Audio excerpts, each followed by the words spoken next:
Hello everyone, today we'll be going over the course overview for deep reinforcement learning. So in order to be able to help us understand exactly what we are going to be going over, so the field of deep reinforcement learning is a subfield of artificial intelligence where we are focusing particularly on actions that are already applied within machines and systems where if we are given a certain behavior and repeated over a series of sequences, eventually the system/machine should be able to reach a 99% accuracy. In layman's terms, just giving an overview.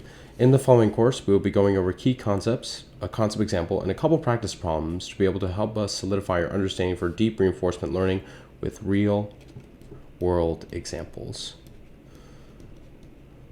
And in the following tutorial series, we do have coding tutorials along for deep reinforcement learning. So if you need to brush up any syntax that we may be going over, particularly we will be doing this strongly in Python and going further in depth within different packages and such.